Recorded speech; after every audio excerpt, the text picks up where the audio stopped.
What's up, everybody? Welcome to another edition of GeekCypha here on Free X Agents Media on YouTube and on twitch.tv/at GeekCypha, GeekCypha. You can also check out our website, geekcypha.com, GeekCypha.com, and you can also watch us there. And as I mentioned last week, and I've mentioned a few times, if you're interested in watching us or just listening to us and you're doing it through YouTube, you can do so. Just open it up on the geekcypha.com's website, go to the player, hit play, and you can close your phone, and it should still play. It does for me. It does for a lot of people I know. It did for a guy in India that I spoke to. Nice. It happens everywhere. I wanted to start the show off.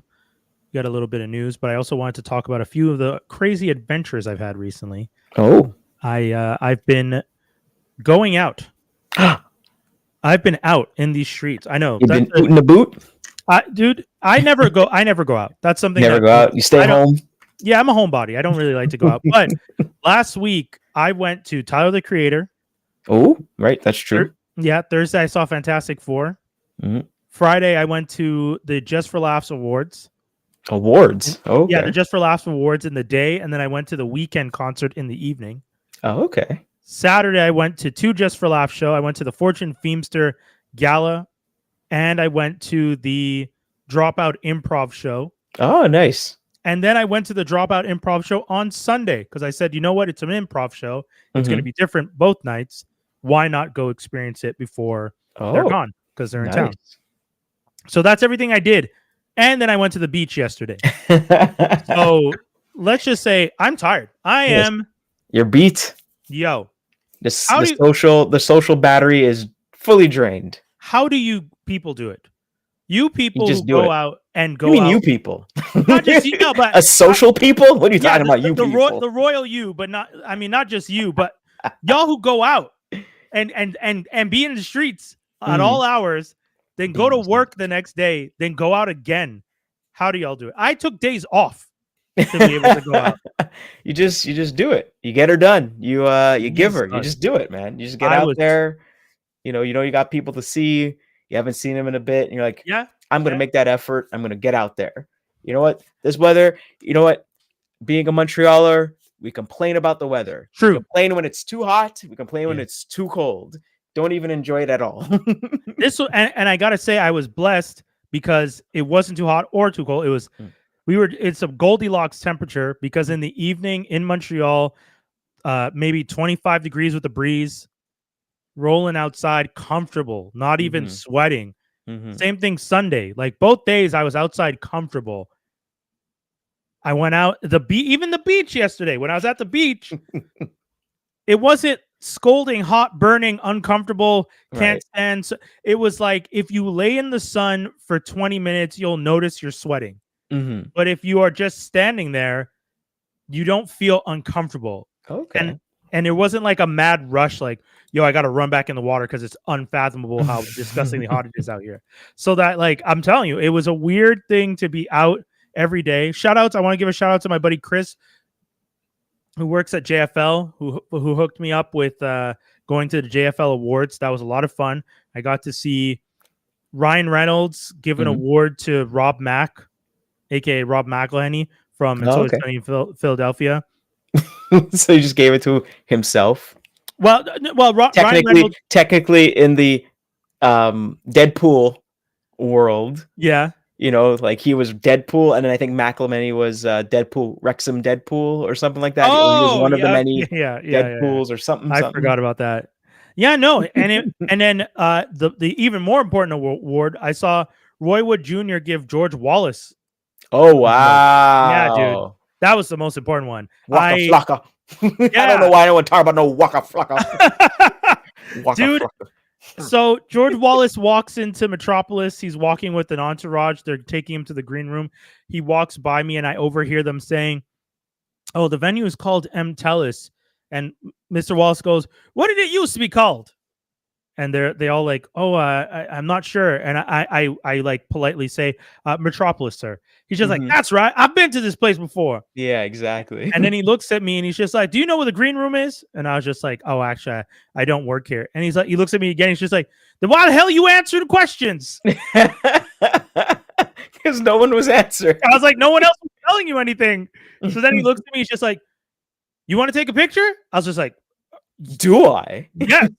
So we take the picture. I even said to him, I was like, I would not have dared to ask. He's just like, I did the asking. I was so happy that he asked. Sounds like a great uncle, like an amazing uncle, like 100%. It doesn't even know you busting your balls already. Exactly. The energy was great. He was so nice. So I got to see Roy Wood Jr.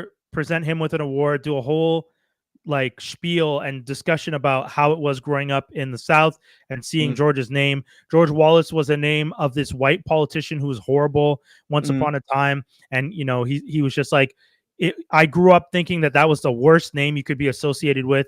And then here came along this black comedian who took the name and changed its value. And dude, it was such a nice, he said such nice words about him. George Wallace went up and, you know, had even more great things to say, talking about how he's the most successful comedian in the world. And it has nothing to do with the money. It's how happy he is with his life. And that was such a beautiful thing to hear. Yeah. I've seen a lot of interviews with him and, just a lot of history with that guy, and and his, I think his family. I think he might have a transgendered child or something. Oh, George Wallace. I think so. If I remember one of his interviews, and I think he wanted to do a show based around that and stuff like that. But yeah, you know, and also really good friends. Technically, Jerry Seinfeld's best friend. He says that the character George is literally named after him because him and Seinfeld used to live together. Yes. They were roommates back in the day. He talked about that during his acceptance speech. He said that I'm the real George, and everyone should know that because Seinfeld used to tour with me, and he went on this whole great conversation. Dude, honestly, him accepting that award was. And again, the thing I always point out is if an old black guy likes you, he will hit you, he will pinch you, he will cause some little like silly harm. Like it's nothing like, oh, he's not gonna knock you out or anything, but he's gonna like smack you a little bit. So if you watch Comedians in Cars Getting Coffee with Seinfeld and George Wallace, there's like a bit at the end where it's just George Wallace smacking him, just constantly just super cut of him smacking him constantly, just like a little brother smacking like an older brother smacking their younger brother, but like he's just happy to see him. He's just happy to see this guy, and just like, you ain't no rich fancy, that you're Jerry, smack. Yeah, exactly. The other thing that was great is he keeps telling a joke where he says he's Roy Wood Jr.'s father.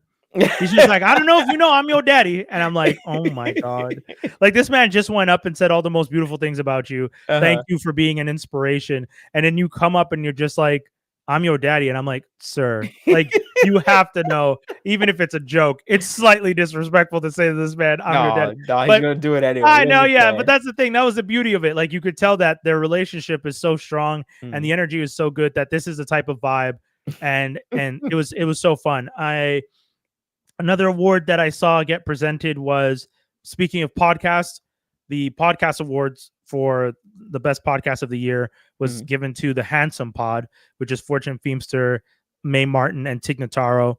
That one was a lot of fun too to see because I finally got to tell Mae Martin the story of when I went to England, because on their podcast they do a whole segment and a whole kind of joke with their fans where when they stay in hotel rooms, they'll leave stuff behind like a picture frame or behind the TV. And when I was in London, I was listening to a podcast, their podcast, in which Mae Martin said, I'm in London right now, and I'm going to leave a note behind a TV at this hotel in Shoreditch. And I was literally sitting in London at the time at a bookstore in like central London. And I said, damn, am I this crazy? And I went to the hotel. I went all the way to the hotel, went to the room. Nothing was there. So finally, I listened to the next episode of the podcast, and Mae Martin goes, hey, I forgot to leave the note. So I'm now like, you bastard. But I got to tell Mae Martin that story in person. I got to see Fortune Feimster and Mae Martin. They gave me their cards from the award show. Nice.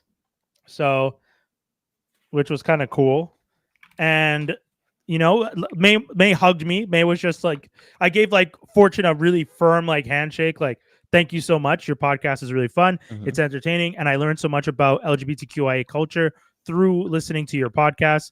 And then I went to shake Mae's hand and Mae went, nah, and like gave me a big hug. And I was like, oh, thank you. Yeah, Mae has such a like wonderful big heart and they're so funny. So that was a lot of fun. The award show was really cool. I got to also shout outs to Brandon Calder, who's been on this show many times in the past. Him and I actually sat at a table with his buddy Ryan George and Sam, who are from the Moving Mind Studio.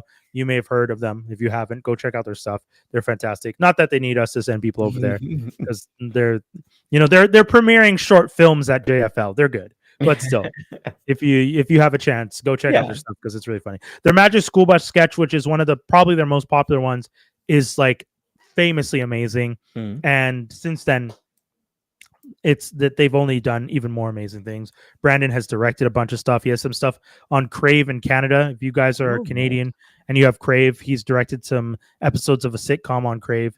And Ryan George, if you look him up on YouTube, you'll see he has millions of followers and does a lot of great, like really funny comedy bits, and has been doing them for like years. For years since Moving Mind Studio. So yeah, they're a really solid team. They do great stuff, and I look forward to seeing more because I know that short film is going to be coming out soon. But it's awesome that they got to premiere it at JFL.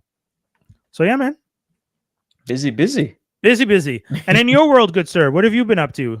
My world, my I guess my life. Well, I mean, my partner, my wife, whatever, my wife, my wife. Not officially married. I don't want my family to be like, whoa, when they get married, oh my gosh. I know, yeah. So, anywho, her aunt celebrated 70. So we went out to a nice restaurant with the family and her friends and stuff. So that was really fun. And then the Sunday, we went to have a few drinks with a few friends because it was like going to be the 1 year anniversary of a passing of a friend of ours. So, we just kind of got together in their name and, had reminisced and had a few drinks in his honor kind of thing. And yeah, that was my weekend. Okay. Dude, someone getting to 70 is always a beautiful thing. So congrats to them. Like I hope I get to 70. I think you will. I think most of us will. It feels like such a crazy number when you hear it, but I guess it's not that insane. 70 isn't that crazy. No. I think for some of us, it might feel a little bit daunting because, we might have some family members that went, that's exactly it. Exactly it. They're like, when I think of that number, there's people that I know that I've lost around that time, that age. So it feels, you're right, daunting. And that's, maybe that's another thing I could talk to therapists about. But I don't know. I know people in the people I'm in community with and stuff like that, that are from the Caribbean, like some of their family members have made it to 90. Oh, dude. And still lucid, still there. I don't doubt for a second. I know my grandfather, my mom's side, he made it to 98. I think 97, nice. 98. And he's still all there kind of thing. And I know somebody else, their grandfather / father made it to like 90. And he was in the hospital and he was like looking around. And he's like, you know what? This has been probably the best accommodations I've ever been in. just like, if I have to go, this is definitely the place. This is a nice place to go in. And I'm like, wow. That's awesome. Just like still making jokes, even. Yeah. That's how I want to go out. Like still be able to kind of crack a smile before I meet my maker or go into the great beyond, Yeah, no, 100%. I think about that all the time. I actually, not to get too deep, but had the conversation with my mom because, like there was a lot of loss in my life in the last year. And my mom and I were just talking about the idea of like I told her, like, I don't think I will handle her passing well, and she was saying, yeah, I think about the idea that you might not have as much of a support system as other people in your life do. And or if you do, they're not as close to you here, which was kind of rough because like most of my family is out west in Canada or in like London and stuff, so I don't have as many people here in Montreal. So that was kind of one of those moments where you have those serious conversations and you're like, oh, okay, we're talking about this. Like it kind of jumps up on you and you're like, all right, mom, like let's discuss this. And I don't regret having the conversation. It's just definitely hits you emotionally, like it's not an easy one to discuss. But I am happy to know that, I guess my mom also thinking about that is an interesting thing because it always reminds me, like, your parents will always be thinking of you no matter what. Yeah. So even in the sense of like, and I'm sure your mom does too, even if you are like in a relationship, in a life, your life is set, they kind of think about like, what's going to happen when I'm not here? I need to get this person prepared. And even though I'm a full-grown adult, full-grown adult, our parents will always think about like, can they handle this world without me?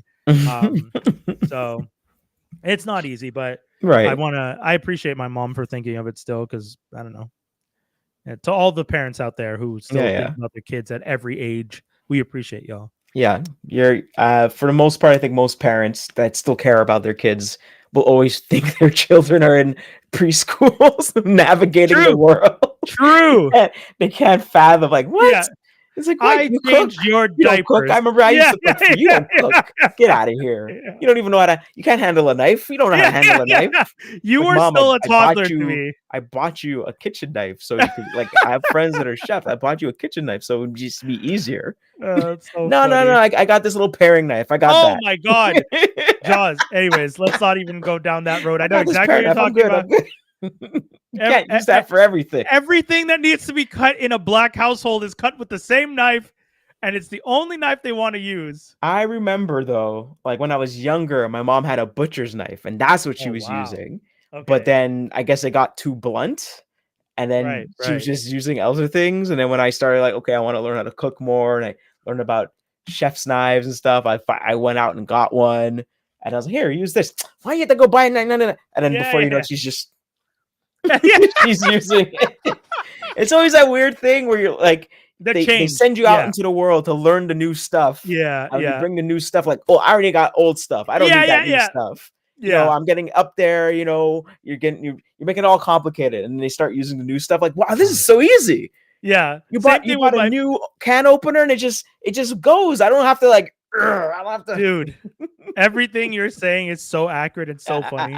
Same thing with internet, like television. I got my parents a Fire Stick. I got they ended up getting a smart TV, and now they're just like, they only need like one remote to do the one thing on all, and it's just like, oh, this is so much easier. Like I can just watch everything through here. Oh, I don't have to switch to the box or put a blue. No, like life can be simple. Why waste your time? And it really is that moment of like, when they would come to my house and use my system, they're just like, why is this so complicated? Why is there so many remotes? Yeah. Which is funny because there's only the one remote. The other remote was sitting there. It's not in use. I put it in front of the TV. The other remote is on the coffee table. For some reason, they're going to the remote over by the TV. Oh, yeah, that's what you used to do back in the day. I know. You would go to the TV to get the remote because that's where everyone left it. Yeah, that was my bad. I should just toss that one into a drawer. Coffee table. You're not supposed to use a coffee table. That's just true. Yeah.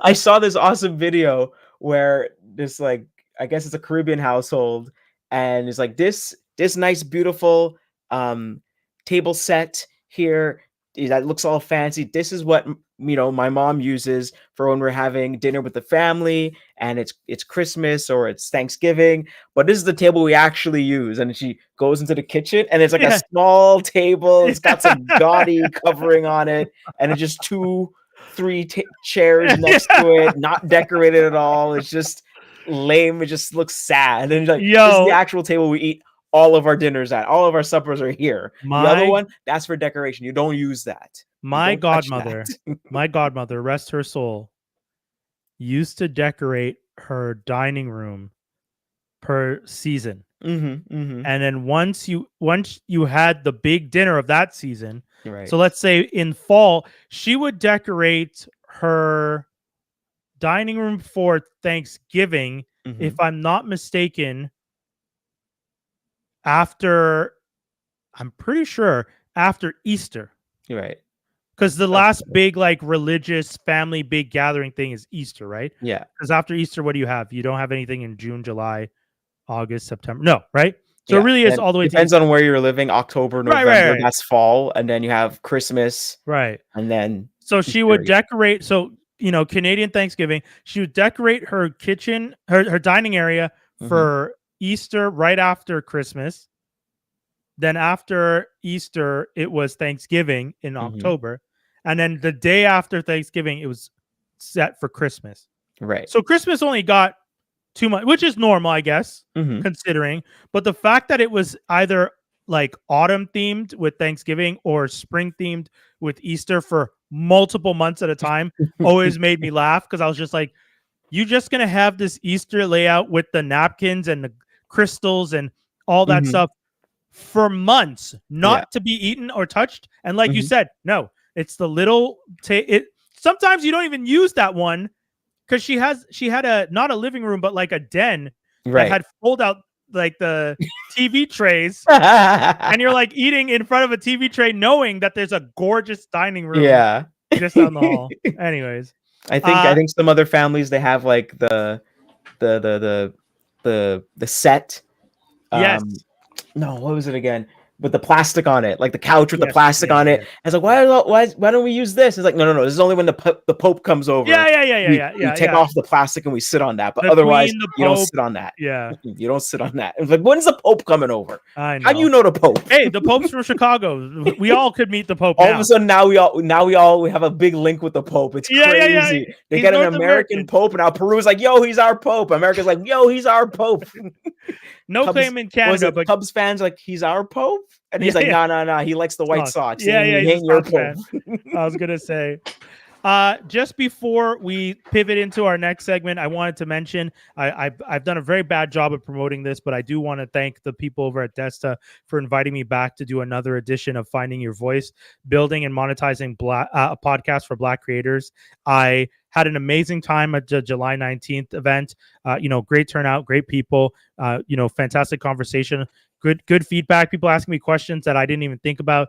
Shout outs to Nikki Music, who, Bridging the Gap podcast, who came through. The event is going to be happening again August 2nd from 1 to 4 p.m. at the Desta location, 1950 Rue Saint Antoine Street West in Montreal. So if you're coming by Metro, George Vanier Metro, it's not even a 3-minute walk away. You come out of the Metro and you can see the building from where you are. So if you're coming by Metro, George Vanier Metro, it's 2 seconds away from 1 to 4 p.m. on August 2nd. Once again, that's 1950 Saint Antoine Street West. I'm going to be going over all the fundamentals for podcasting and, trying to find your voice in a very saturated industry. That's one of those things, So it was really great discussion, and I look forward to people coming through. I'm going to be posting more about it in the coming days. Skinny. Yo. We saved it. We were waiting to have this discussion with you, good sir. Ness is unfortunately not here, and Dave, I know Dave wishes he could be here because this is one of his. I guess I don't even know how he feels about the Fantastic Four, actually, but. How come he's not? I spoke to him briefly about the movie, and I figured he'd be like, all. Well, remember he's on baby watch duty. They have the baby coming relatively soon. Did I kick when I was doing that? Did I kick it? Yeah, I guess I did. Huh? Yeah. Well, that's the thing. Like, I could know. Yeah. Yes, exactly. It's a bad look. You're like, oh, I'm going to do the podcast, and it's like, don't be like my dad. My dad, who was off playing music somewhere in Canada, and my cousin had to drive my mom to the hospital. Fam, but that's how it was back then. You mean like I know, but at least be in the city. Like don't be in another city. Like my mom had to be driven to the hospital by my cousin. I always find it funny because my cousin and I always laugh about the fact that, like, when I did the math at one point to figure out how old my cousin was when he drove my mom, because I always thought him and I had a specific age difference. Yeah. And I was like, oh, you were like 17. And then recently I figured out our age difference is 15 years. And I was like, wait, you drove my mom to the hospital when you were 15 then? And he's just like, he just shrugged. Time. Yeah, definitely different times. But yeah. I drove my sister to Sean, and I was 20. And I wasn't driving. I actually was getting driven home by my boy Dave. And then I went inside the house. And I'm like, my sister's like, yeah, my water broke. And I just called my boy. Almost like, yo, bring your ass right back here, please. Yeah. That's amazing. Like my dad wasn't at home. And that's a friend, dude. Like this guy's just like, yeah, of course we're going to drive your sister. That's friend since like grade 2. So kind of like, so we still watch wrestling and stuff. I actually need to drag him to SmackDown soon. Because dope. Yeah. Yeah. Well, to say. Speaking of babies. Speaking of babies, we're putting up the spoiler alert, folks. Be prepared. We are going to be talking about the film Fantastic Four. First, you utilized that song. It made sense. They made it make sense. Yeah. This film takes place on Earth 8. This film takes place on Earth 828. It is one of the first. Is it the first film that is entirely in an alternate universe? Right. Yeah. Because Multiverse of Madness, you go through different universes, but you don't have. None of the other films take place on a different Earth, unaffected by anything that's happened so far. Deadpool and Wolverine, technically. Oh, good point. Yes. Okay. Yes. That is very fair. Deadpool and Wolverine technically takes place in an alternate timeline. Because it starts in Wade's timeline, it goes to the Void, it goes back to Wade's, whatever Earth that is. So this is a second film. That's true. This is the first truly original universe because it's dubbed after Kirby's birthday. So that ain't nothing going on there. Yeah, 8/28, baby. 8/28. August 28th. Yeah, I'm actually shocked they didn't release a movie later, but I guess they needed another song. They needed the bread. They weren't trying to play with that. Nah, I feel like if you're confident and there's nothing else around, you're releasing it as soon as possible. I mean, you're dropping. I mean, you want the symbolism, but it's like symbolism, money. Check symbolism. Yeah, that's fair. We already they could have easily done 8/28 on Saturday or Friday. Let me see when 8/28 is. Like we already named it after the they could have dropped that Thursday, August 28th, and they just weren't trying to do that. I honestly, it's like how James Bond didn't drop in 2007. There's things that I'm always just like, how are you like missing this opportunity? But like Jaws said, money decisions, that's fine. Wait, a Bond film didn't drop in 2007? No, we did not have a James Bond film in 2007, and I remember thinking most of my life growing up. I remember thinking, man, I can't wait for the Bond film in 2007 because I was a pretty big Bond fan. And 2006, I remember thinking, are they even working on a Bond film right now? Like, this is next. Y'all need to start announcing dates. Wait, hold on. Was that pre-Daniel Craig or after? I believe. Hold on, let me look up. This was probably before Daniel Craig, I'm assuming. Casino Royale comes out 2006. Idiot. Yeah. Idiot. Yeah. Wow. Yeah. You had one job. It comes out 2006. It comes out November 2006. So that's the thing. It might have still been in theaters at the top of 2007, but I just remember specifically thinking, why wouldn't you just wait till 2007 to release a 007? Like that feels like the perfect marketing opportunity. Because I wonder if because they always have. So that released in November, right? So, like if you have a strong movie that you want like people to like really look at, I know it's usually fall. You're dropping it fall. Yeah. And I don't think they want to wait prep time and everything. Yeah. And I don't think they want to wait so long till next year. And they already rolled out the hype machine and everything like that. They're like, hey, we chose Daniel Craig. And then they're like, yep, we're sitting on it. Like that looks really bad. I feel like 2007 would have marketed itself, but hey, I digress. On to more important things, folks. We're here once again talking about Fantastic Four 2025. We finally got a Fantastic Four film set in the MCU adjacent. I know it is an MCU film. It's Earth 828. This is a universe in which the Fantastic Four are Earth's only heroes, as far as we're aware of. There's no indication to any other heroes. As far as the film showed, no other heroes on Earth. Because they went into space, they came back from space with the cosmic rays affecting their bodies and giving them each a different power set. If you guys already know this, you can skip ahead 1 minute or two. But Reed Richards, the genius, becomes kind of like an elastic person who can stretch. His wife and partner Sue Storm becomes Invisible Woman. Her brother Johnny Storm becomes can light himself on fire, flame retardant. And then lastly, Reed's best friend, Ben Grimm, becomes the Thing, who is kind of like just orange rock body. He's their tank, a lot of damage. And the film takes place in a world where there's futuristic kind of retro future. Think Jetsons a little bit. Think Mad Men. Think like all those different eras of like the 60s. But now you hype it up with like these kind of cool things with Herbie the robot kind of running around, and Reed Richards has like a flying car and stuff like that. So it was really interesting. I appreciate that Herbie's there. They didn't run away. They didn't say, no, that's stupid. They're like, no, that's 60 stuff. Bring that. And I like, dude, one of the things they did for Herbie that was really cool was when they're on Earth, they have a Herbie set to Earth mode. And then when they're going into space, there's a scene where you see Reed pops out the cassette, which are kind of Herbie's eyes, and swaps the cassette for space. So that Herbie is programmed for space travel. That's crazy. That was the most subtle thing, but it was such a nod to, this machine doesn't have everything programmed into it. I have to have different tapes for different things because we don't just have unlimited storage and data. That's not a thing that exists in a world. Cloud doesn't exist yet. Like that's like old school. Like remember those old like Teddy Ruxpin or those like other learning toys, and you put in the cassette for the next session and all that kind of stuff. The computers were kind of like DOS, like the image on the computers were like green with black background, or sometimes slightly colorful, but like very old school. Sorry, what'd you say, Joss? Basic. I think it's called Basic. I think the language is called Basic, but like this computer screens and stuff were kind of set to that style. So I thought that was really interesting. And I guess, Skinny, let's get into what we liked, what we didn't like. You don't have a didn't like. Nothing. Okay, I'll start. I'll start off with one thing. I had a conversation with a friend this morning, in which he talked about, because he's not a fan of these types of movies.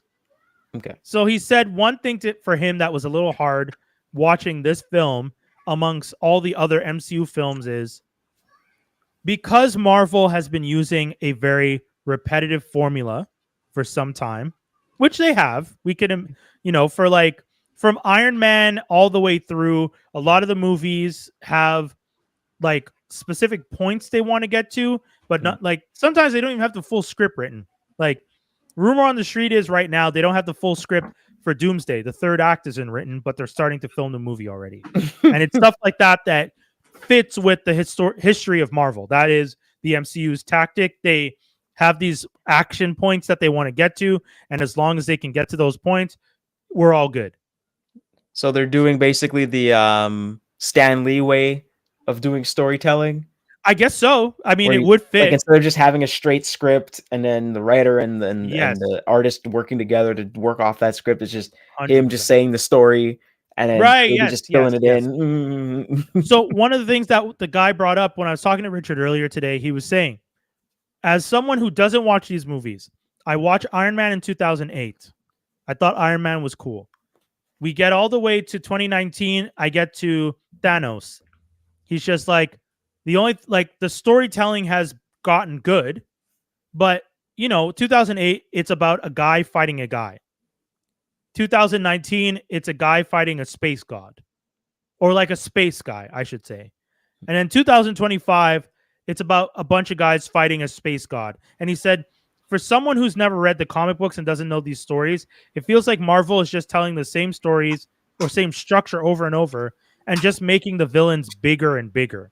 And as an outsider looking in, I couldn't dispute what he was saying. If I hadn't read any of the comics and I just watched every Marvel movie that came out from Iron Man all the way to Fantastic Four, the only thing that's changed is like the arc structure of these films is exactly the same, except the villains have gotten significantly bigger and more powerful. You should have been reading when they were fighting niggas called the Wizard. Like, yeah. Yeah. Motherfuckers been lame. Yeah. That's been the format. Like, I'm not running away from it. No, and I don't know what you gotta tell these stories, boy.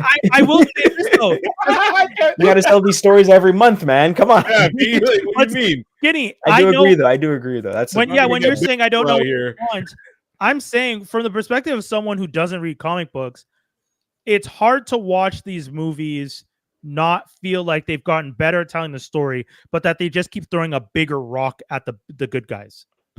Like, we threw a pebble, we're throwing a stone, we're throwing a bigger rock, we throw a boulder. Like, that's how it kind of felt to him. Like, I haven't seen them develop beyond the fact that it's always just two big rocks being thrown. True. I don't know. No diss to your friend. You know, it's also very similar to that.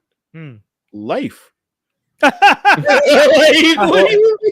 remember a while back I had mentioned that something that was a little bit annoying about all these movies coming out was that at the end of the movie the sky is falling and they have to stop the sky from falling. So from what was it called?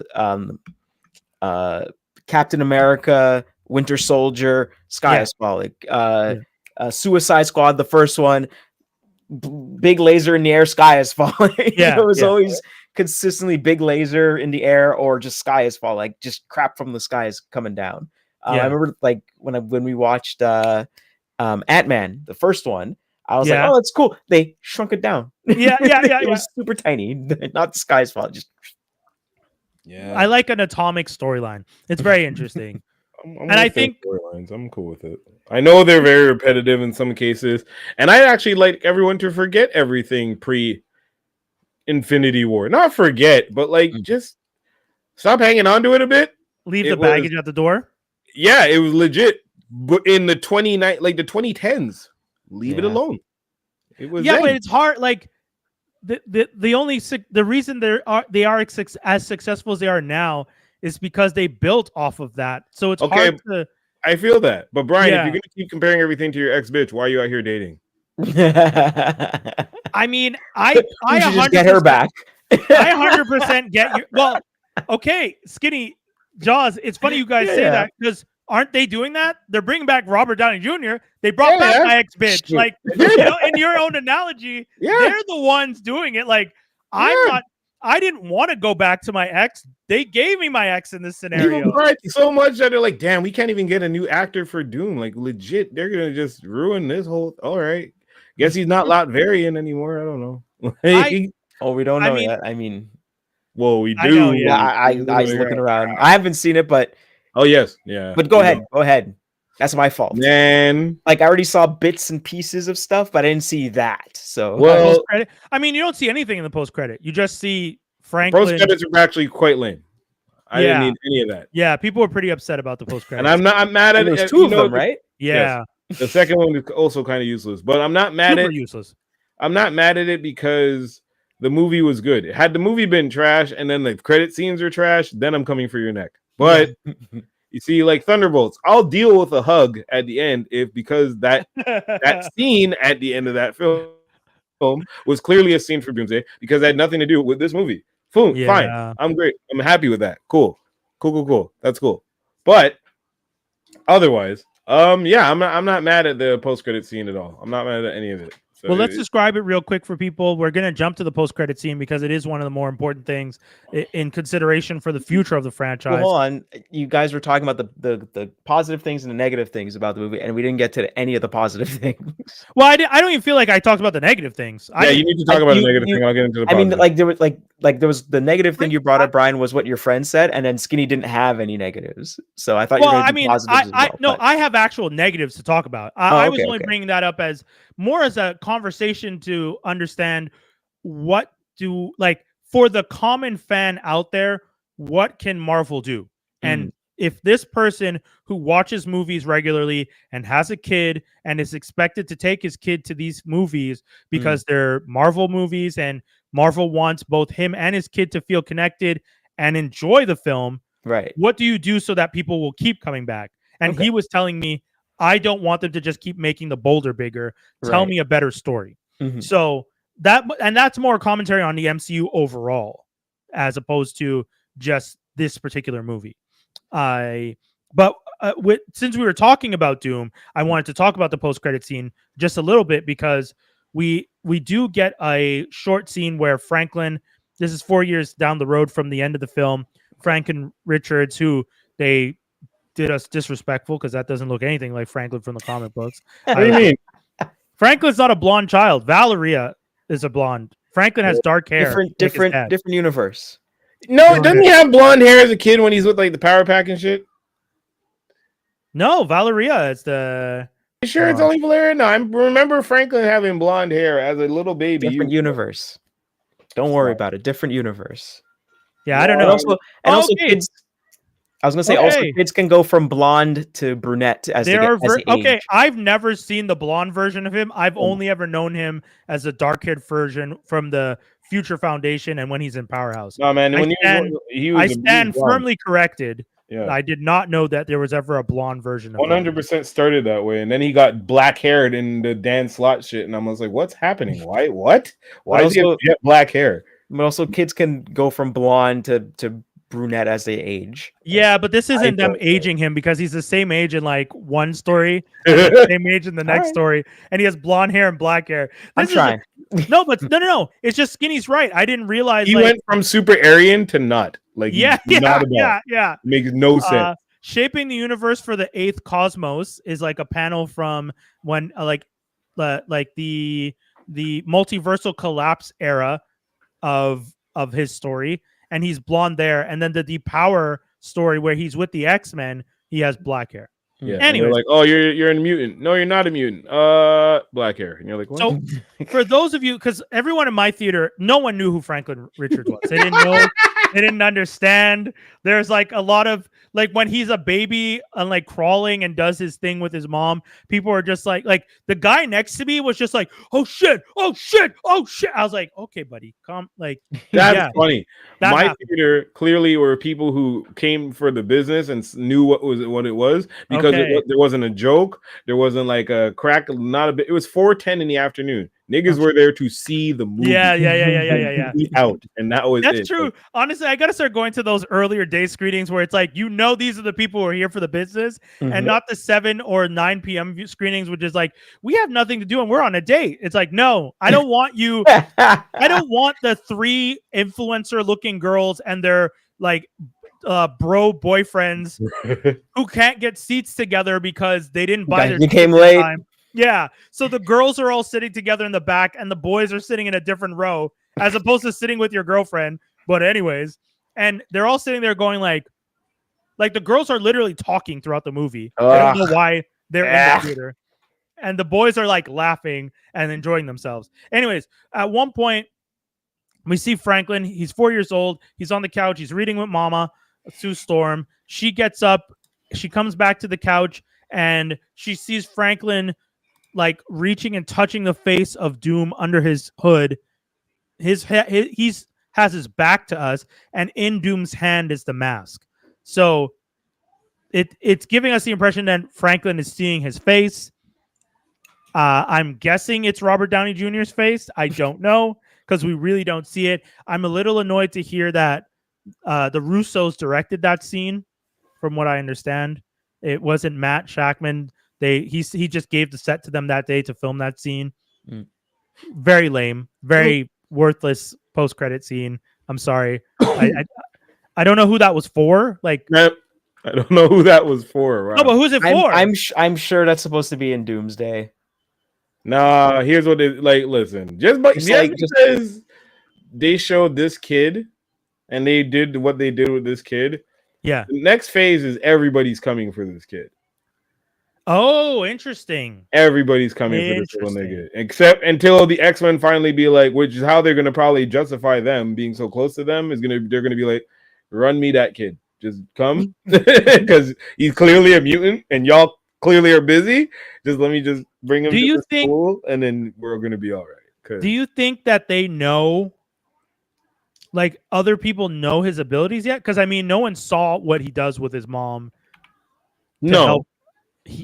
fix her. But if you notice, the same power that lit in her eyes is the same power that lit in the power cosmic. Exactly, and then that's just gonna call all kinds of eternal. I see what you're saying. It's a beacon. The fact that he did that shit was like okay. Right? Yeah. Everyone's radar just lit up like, what the dog? Get up, Doom's world, wherever Doom is from, because people are saying this Latvian Doom is. If this Doom is Tony Stark, which I'm still not accepting that. Right. I'm imagining the Doom that we're getting as Tony Stark is from a world that is long been destroyed, like gone. Okay. And he's probably either trying to solve what's it called?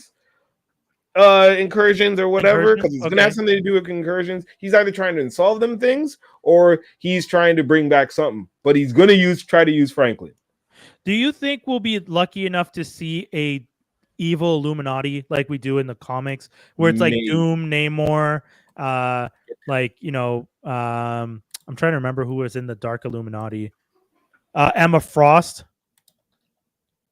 Illuminati. Maybe. Because that, like, the Dark Illuminati is Loki. Oh, this would be interesting. It's Loki, the Hood, Emma Frost, Doom, Namor, and Norman Osborn. Yeah, that could go. I think that could go down. I think that could work. You'd be introducing enough of the characters. You would. They got most of them except Norman Osborn, I guess, right? I mean, and Emma. Yeah.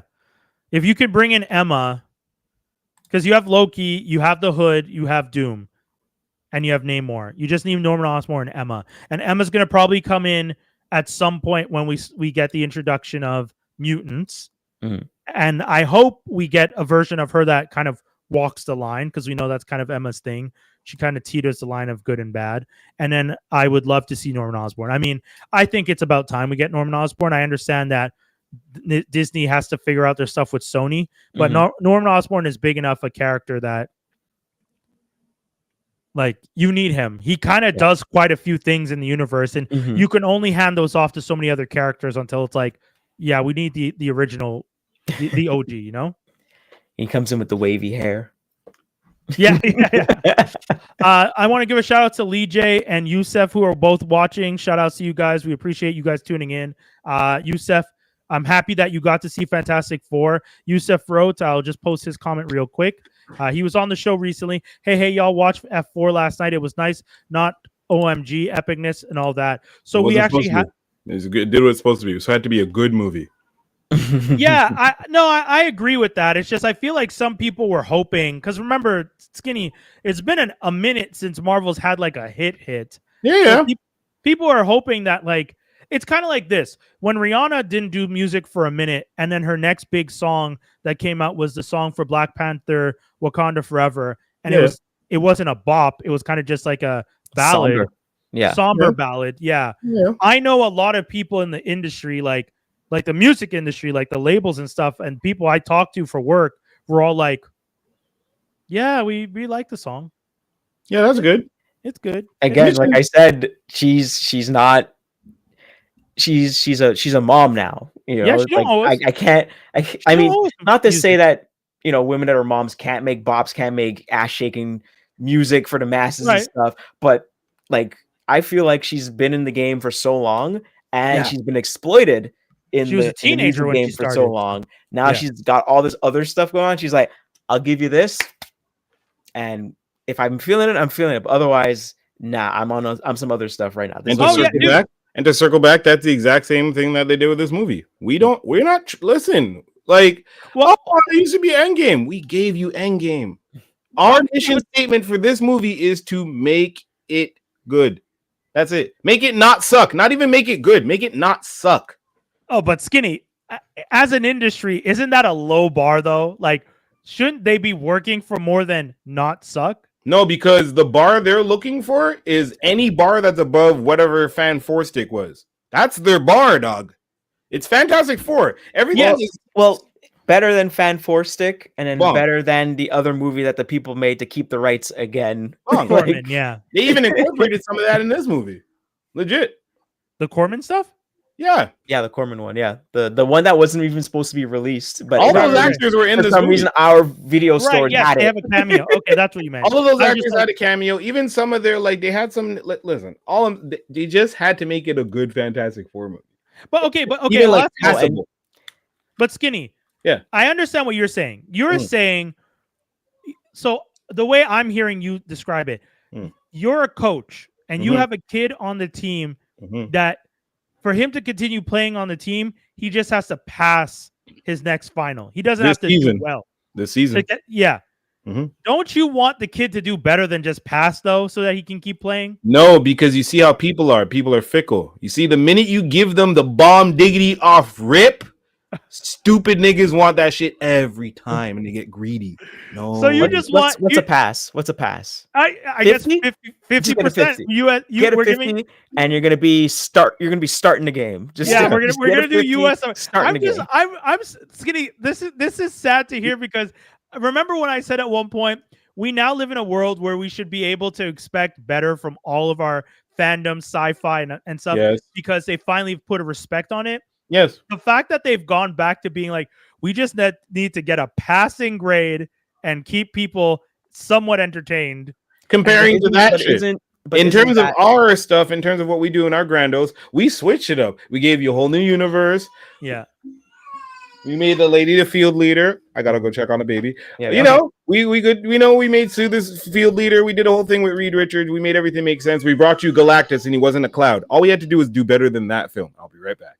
True. Yeah, do better than the 2000s movie, the 2000s movies. To be fair, I mean, he's not wrong when he says that. And then also on top of it, I think there's like a overarching mandate from Disney where it's kind of like, just make it safe so people come and see it. Like, don't do exactly. Yeah, they went ahead with being safe. They went ahead with being safe. Yeah. So like one of the complaints I heard about Captain America: Brave New World was like, all right, we got a black Captain America. What are we gonna talk about? Not a damn thing. Not a damn thing. No, we ain't trying to piss off nobody. That's fair. The state of black people in America. We just trying to keep it, right here, so no one could complain, but people still could find something to complain about. Like, that's how people are. They're gonna find one little thing and complain. Steve Rogers gave him the shield. Yeah, and people still mad. Yeah, bro. But that's the guy he was rocking with. That's the guy he was rocking with. That was the guy that came. Like, what kills me is they loved Falcon before that, huh? They loved Falcon. People weren't, and then all of a sudden, oh, Captain Falcon. That's not my cap. The only legit gripe I could give people is that Falcon does not have the super soldier serum, and he out here fighting the Hulk. Like, he should have been smashed. Out here calming the Hulk down and dodging him quite a bit. Yeah, I would say, and also he has vibranium wings and that will absorb it. But I do understand. That it's like. The thing is, and I kind of get what you're saying, because if you told me Mr. Terrific, this is two universes, separate universes, but give me a moment to bear with me as I do this crossover. If you gave me Mr. Terrific fighting the Hulk, that would make more sense, because Mr. Terrific is an Olympian level athlete and a super genius who has T-spheres that can protect him. And even if the Hulk is punching a T-sphere, at least Terrific is moving out of the way. He can put up force field, stuff like that. So I understand what people are saying when we're watching. If Hulk punched straight up regular the soldier, if he punched the T-sphere, or he grabbed the T-sphere and he crushed it, that would be on par of Crypto. He grabs the T-sphere like a ball and he crushes it. Yeah. What the hell are you doing? So he's not coordinating it very well. I could see that, but he's not expecting a dog, he just doesn't know anything about Crypto. No one knows anything about Crypto. Yeah, Crypto. So I could see that. That was and I've seen a lot of people posting it might be brave for me to say I like Superman more than Fantastic Four.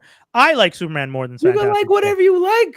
Yeah, I know a lot of people who like Superman more than Fantastic Four because, again, like Yusuf just said, and like Skinny's been saying, they played it safe, whereas Superman couldn't play it safe because Superman is the first one in a new universe. But like, also, how epic did you really want it to be? Like, I'm trying to realize that niggas don't know what they want; they just want it. They don't even know what they want; they just want it. But it was listen to what people are saying. It wasn't epic or whatever. Fam, a gigantic planet-eating man came through up off his throne to chase a fucking baby through a city. And that's not epic. What are you talking about? But I'll give you that, Skinny. Yes, that niggas went around the sun and dipped into a black hole to get away from a surfbird chick. That was epic. See, that's the thing. You're describing all the best parts of the film. Yeah. When Galactus shows up on Earth and he comes in and they separate him from his ship. When Silver Surfer is surfing through lava in Galactus's ship earlier on. When they go into space, yes. Yeah.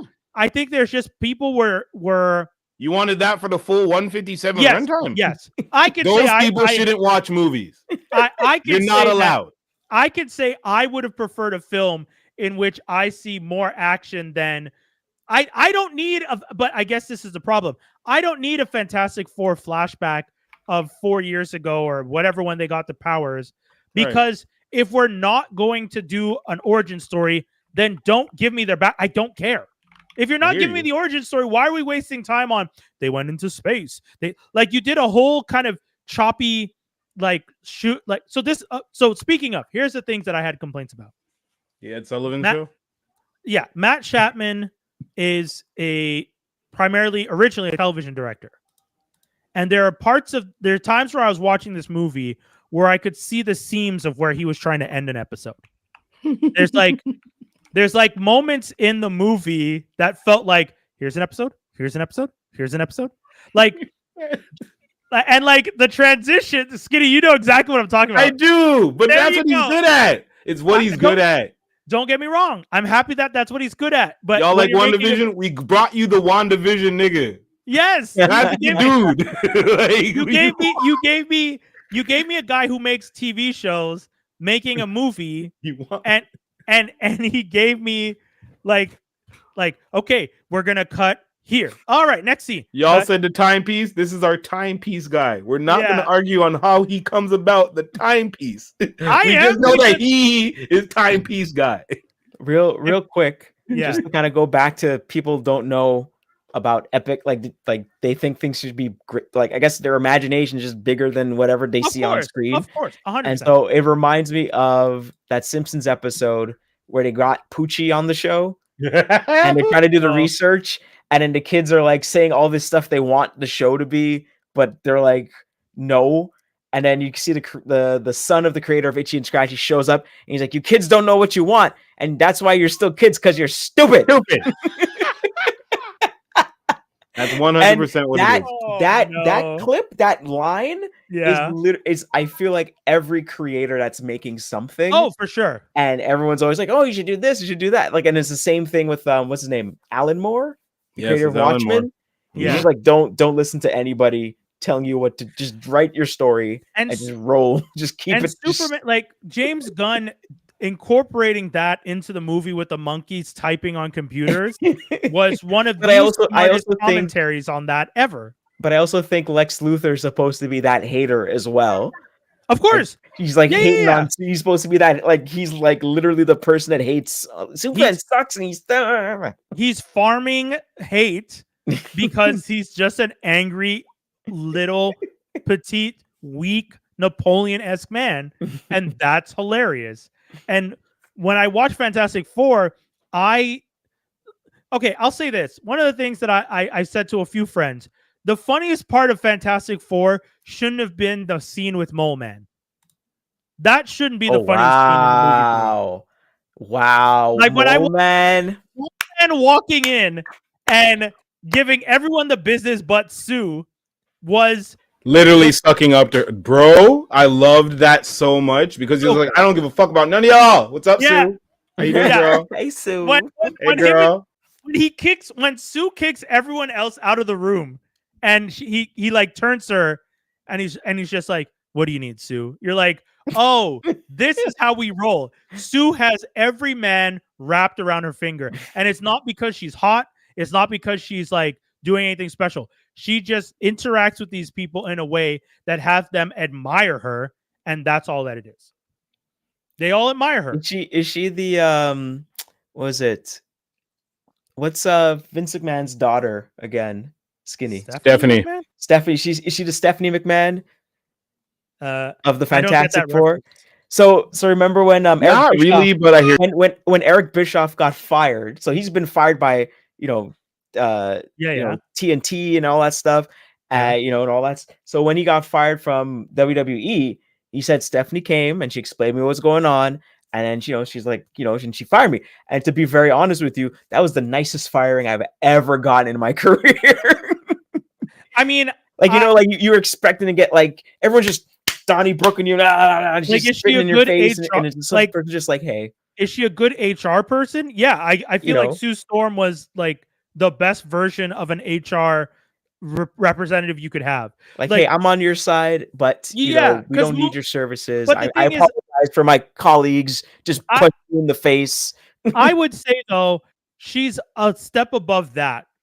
Because instead of just being like Vince McMahon's HR lackey, Sue Storm is like, she's kind of, I guess, a spokesperson for the United Nations in the movie. Oh, okay. Like she starts to like Angelina Jolie. Say what? Sorry. She's Angelina Jolie. Well, she starts the Future Foundation. I don't know if you know, like the Future Foundation in the comic book is kind of depicted as this group. Like, well, Future Foundation is one of the alternate names for what the Fantastic Four are and what they're doing. Okay. It's like when it's the family and the kids and like all the geniuses and super geniuses. Like, did you watch the new Superman cartoon? No. Not Superman, Spider-Man cartoon. No. But I have what you're talking about though. So if people have watched a new Spider-Man cartoon, there's a part where Norman Osborn has recruited all the smartest people and has them working on problems and like trying to develop tools for the world. That's what the Future Foundation is in the comic book. And in the movie, the Future Foundation is Sue Storm creating a United Nations to help with the betterment of mankind. Okay. Which is amazing as a character. Right. And instead of just arresting and imprisoning someone like Mole Man, she negotiates a deal so that Subterranea, which is like his layer underground, is his to control, and he's not meant to come above and try and take over Manhattan, and they don't go below to try and fuck with his shit. And the way the movie depicts her doing stuff like that is so like perfectly diplomatic, and the fact that in the comic book Sue Storm has, in my opinion, never felt like she was as important as Reed, whereas in this movie they made her as important as Reed Richards. Well, I know in the comic book from when they first started up until now, they really buffed Sue up because usually she was just the person that had to be saved, and her all she did was just turn invisible. Right. And then they gave her the force field, and they made her as smart, and then like really kind of leveled her up. Yeah, her skill and herself as a character like way more, to have more agency and to do more stuff and to be like, Reed, man, like. Yeah, instead of just being the voice, standing me up again, like, come on. Yeah, like instead of her just being the emotional tether for Reed Richards, being the emotional tether for Reed Richards can only go so far. You know what I mean? Like, you can only do so much with it.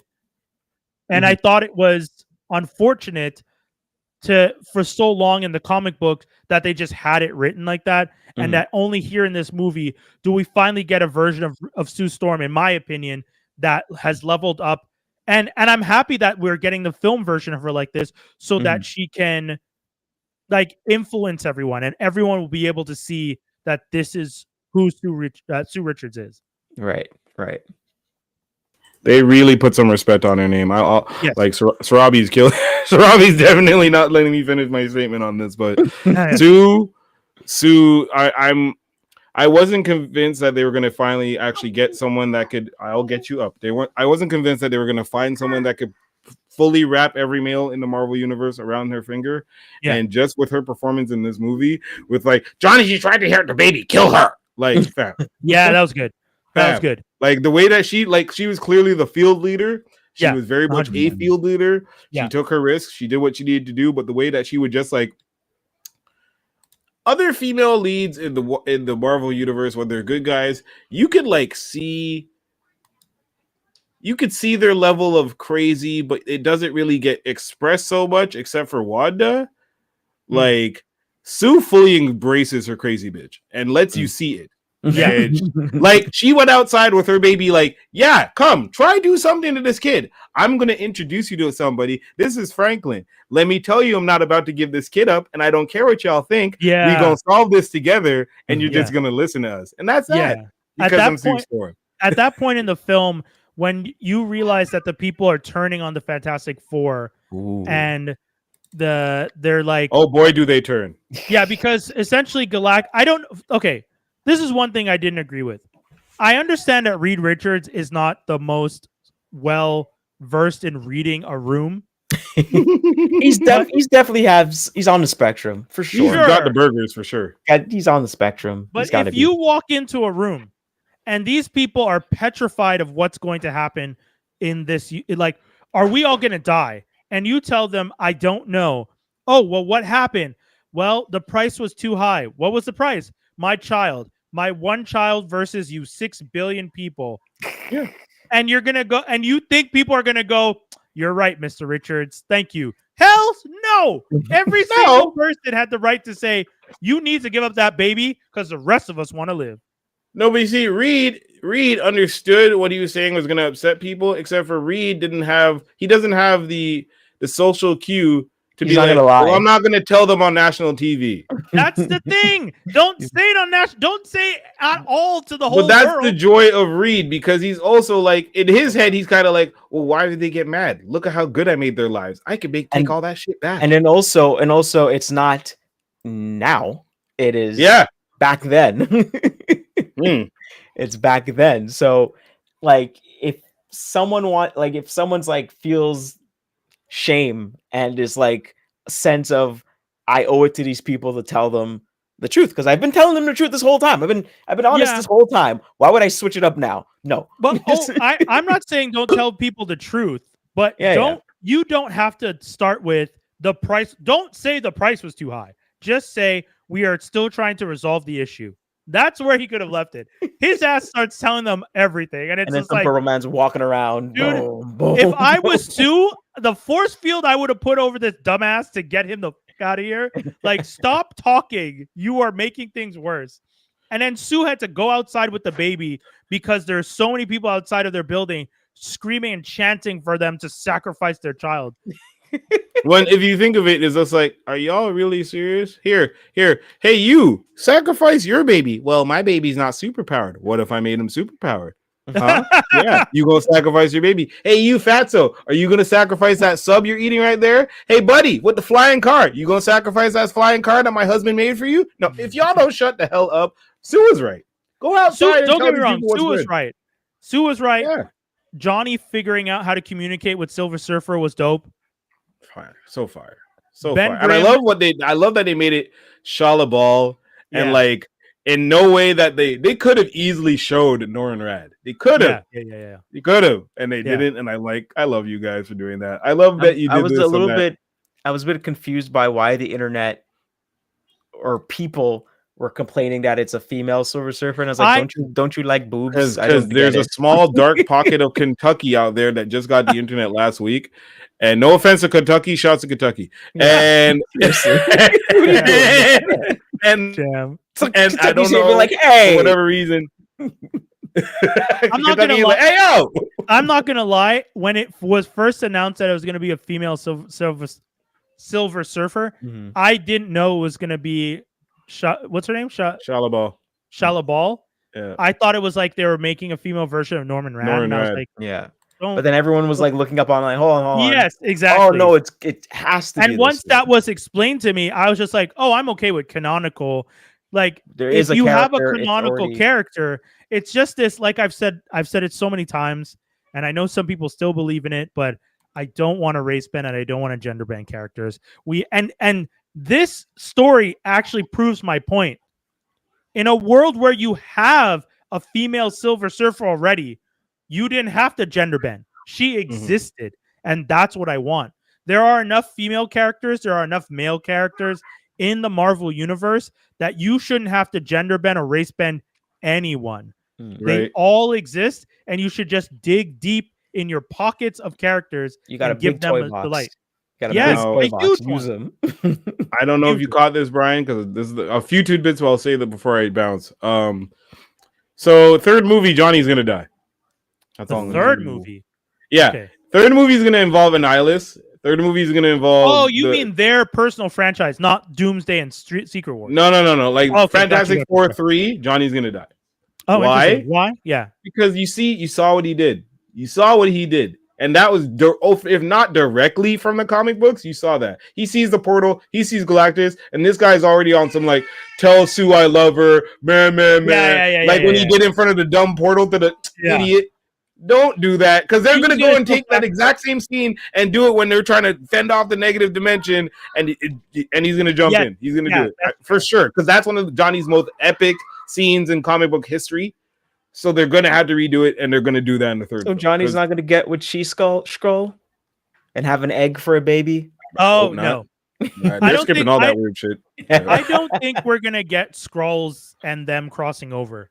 No. They already burned the Skrulls with Secret Invasion. And I don't think people are excited for the Skrulls. I don't think it's going to work, unfortunately. Who does the Fantastic Four have to fight, really, after Galactus? Like, they have mad people, but they also defeated them all in this movie.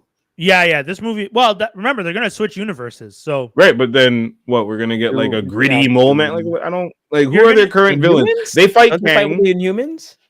They kind of fight Inhumans. Show up. Well, first of all, the Inhuman royal family is essentially fighting against its own because you have Black Bolt's brother who's a psychopath. But ultimately, I think in the comic book. The last few comic books I read, it's not as much who they're fighting, but trans-universal, cross, blah, blah, blah. Right. Or the team's been separated and they're trying to get back to each other. One of the last things I read was someone was attacking them. So they took they teleported the tower, once again, teleporting. They teleported the Baxter building, the tower, out of time. A year into the future. So they're trying to do they're trying to prepare in the meantime over the year for the fact that the building's going to return into that spot in 1 year from now. And whoever the enemy was, they're going to be able to stop the enemy.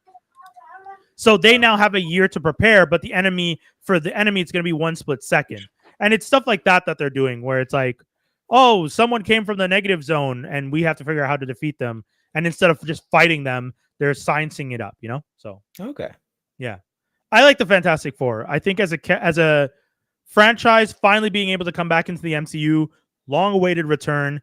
I think one of the things that I was hoping for, other people are hoping for, I know Skinny doesn't necessarily agree, but I understand why some people would say I was hoping for something bigger because if we're going to wait this long for the Fantastic Four to show up, when they finally do show up, you kind of want something epic. I understand.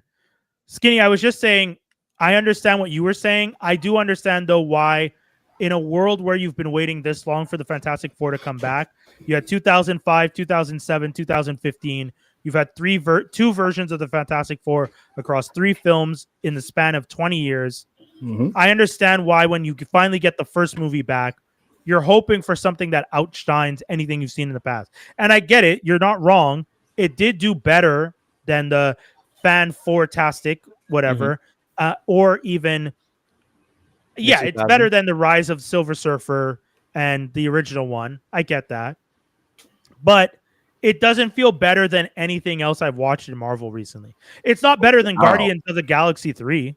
Yeah, but Guardians of the Galaxy 3, that's a hard comparison because that is their third-ass movie. They've had 2 other movies to build up those characters. It's the end, and and it's Gunna. It's James Gunna. Is the gunner. Like he's the white boy Gunna. Like, you know what I mean? Like he's been doing this. He has franchises. He got fired and he got rehired. This is Kobe coming back after those allegations. And I won't even do that. Scoring $1 million. I'll just say I won't give him Kobe. I'll just say that he done created an evil Superman to create people for an evil Superman so much that they gave him Superman. All right. Gunna compared to Mr. TV guy on his first run. Come and do the comparison on movie 3 when it's 3 and 3. Cool. And I understand what you're saying. Guardians 3 was like an epic, and we were kind of waiting for that. I don't see that it was better than anything in Marvel recently, but it was sure as hell a lot better than Deadpool and Wolverine in terms of what I wanted, in terms of satisfaction. You know what? I got. You know what? I will give you that. And I know Dave's going to lose his mind when he comes back. Of course he's going to lose his mind. That's why I have to do it when he's not here. In a world where, what would I rewatch first? I would rewatch Fantastic Four. Yeah. 100%. Yeah. Agreed. This movie wasn't as epic as anything else, but it made me feel better than New Avengers did. Yeah. You mean? New Avengers is good because I thought it was cute. But if it didn't do that New Avengers thing at the end, people would have been like, what the fuck did I just watch? Yeah.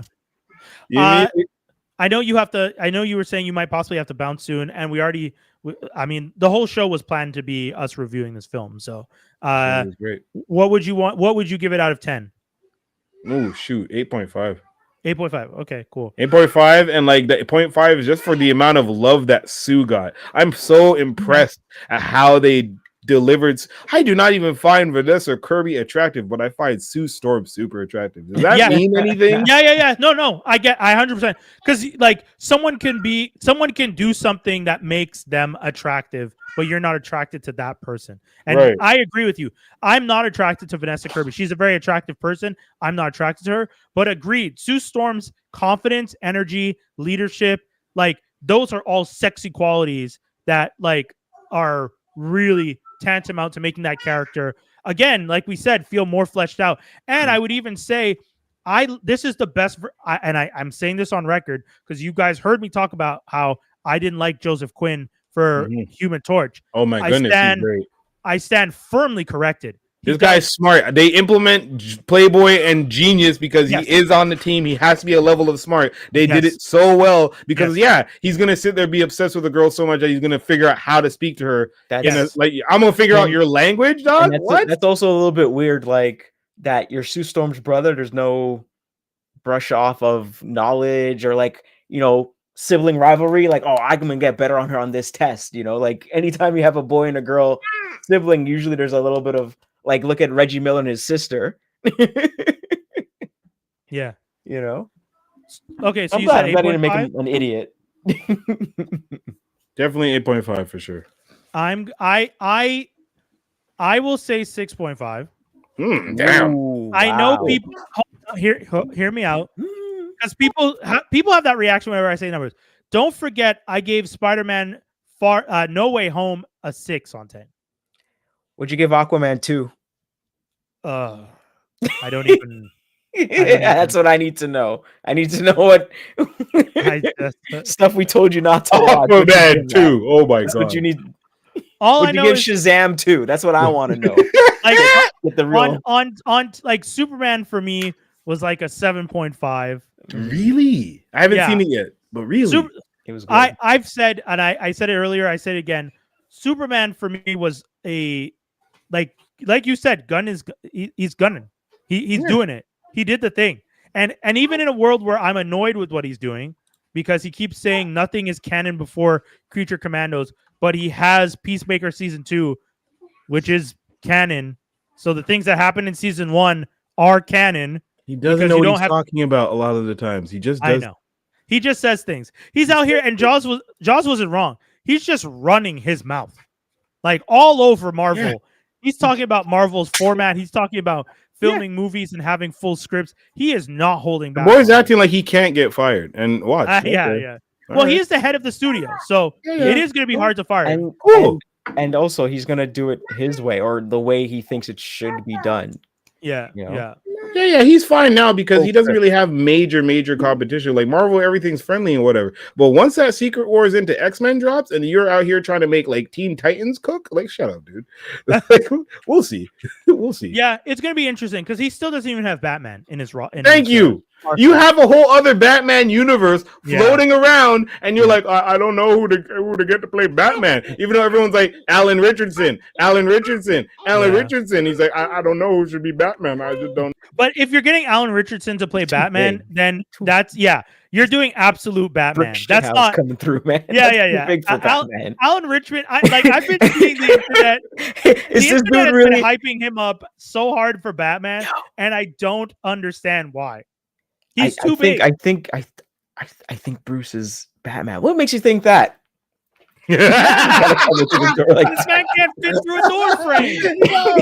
And also, I'm sorry, but you can't give me Alan Richard. I love Alan Richardson, mind you. Alan Richardson playing Batman against David Cornsweat's Superman is horrible. Like, that is not a good pairing. Like, that doesn't look good to me. I also need to see who you're going to have play Wonder Woman.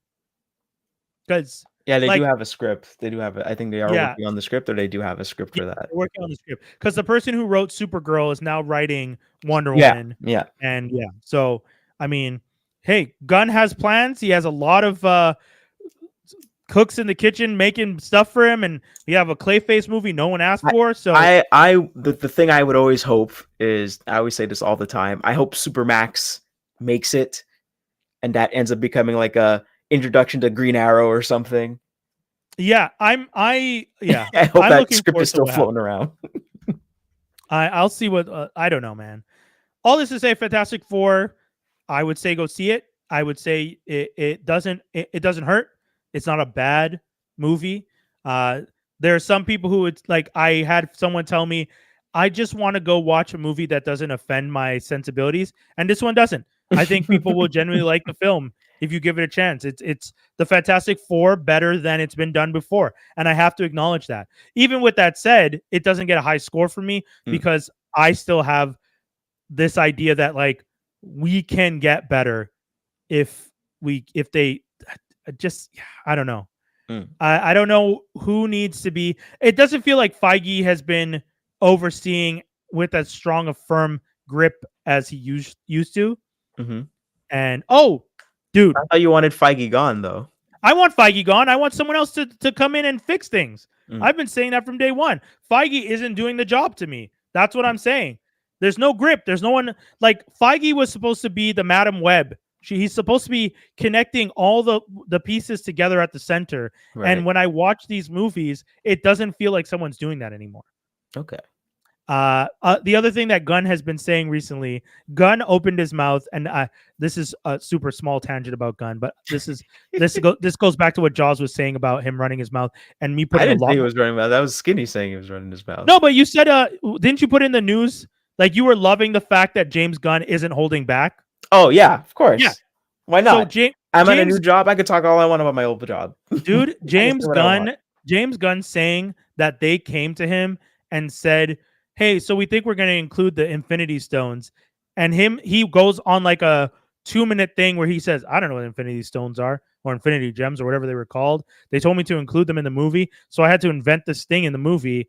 And he's essentially giving himself credit for inventing the Infinity Stones in the MCU. And I'm like I watch this clip like, is this man okay? Like, what is happening right now? I think it's that same thing again, where back in the day, people were making comic book movies. Oh, I didn't really read comic books. I don't know anything about this character. And then it's like, then why are you working on this project? Facts. But I mean, I kind of get it. Like, if you're like, I don't think James Gunn was out here playing, War of the Gems in arcade. Right. I don't think he was reading like those comic books back in the day, like when they were coming out or after the fact or what have you. Yeah. I think he was just like, okay, you gave me Guardians of the Galaxy. What can I work with this? What story can I tell about this weird group of people? All these oddball aliens and this one human. I think that's how he's kind of looking at it. And then it's like, oh, our mandate is they have to put in the Infinity Stones. What? Did you talk about? Did you talk about the Infinity Stones before? Nope. What do you mean no? Like what? I'm starting at 0, so I could see why he would think that he might have invented it. I could see because again, the ether. He has to know everything. The ether isn't anything yet. The ether isn't anything yet, and then the Tesseract isn't anything yet. Yeah. So, but I'm just saying he has to know all this stuff existed before him. So to imply that I was the one who created the Infinity Stone structure, it's just like, I guess because you're the first person to write it into a movie. He's the like probably the first person that had to like actually write a stone into the movie. Yeah. Yeah. So I'll give him that. Sorry, y'all. I still think he needs to maybe humble a little bit, just a smidge. But like you said, it's fun talking shit when you leave the old job. So yeah, I think if he's saying stuff like that, you should calm it down a bit. Yeah. On that note, we are done, man. That was the whole show. We pretty much wanted to cover that this week for y'all. Hopefully you guys had a fun time, as fun a time listening to as we had talking about this movie. It's fun. I wish Skinny was able to jump on real quick, but I do find it interesting to hear his take. And I do actually like a lot of the points that he's making about, and him and Youssef and anyone else who's making the argument that like, hey, they're not going to give you a home run every time they go up to bat. Yeah. Sometimes they're going to try and get something on second base so that the next thing could be a home run. And that's what it feels like. And and also like, Fantastic Four has been on shaky ground. So yeah, as a franchise, being on base is better than home run, than running a hole. Yeah. So we'll see. Yeah. I mean, watching a team hit home runs every time sounds fun, but you want to see me hit some dingers. Yeah, after a while, you're just like, oh, this isn't entertaining because you've done it every time. There's no strategy anymore. You're just knocking it out, getting 1 point. Yeah, and that's it. So we'll see. Guys, I want to thank you guys for tuning in and jumping into another edition of GeekCypha. I just want to remind you guys once again, I'm going to be doing Finding Your Voice, building and monetizing a podcast for Black creators. That's going to be happening August 2nd from 1 to 4 p.m.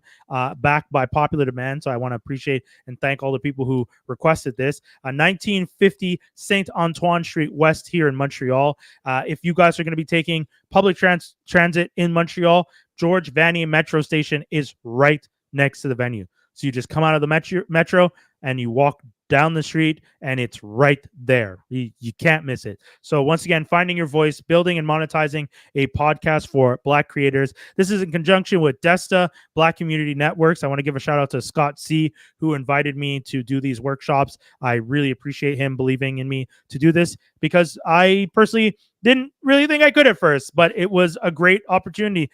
3 hours seemed daunting, but after having done it, it felt comfortable, and I look forward to doing it again.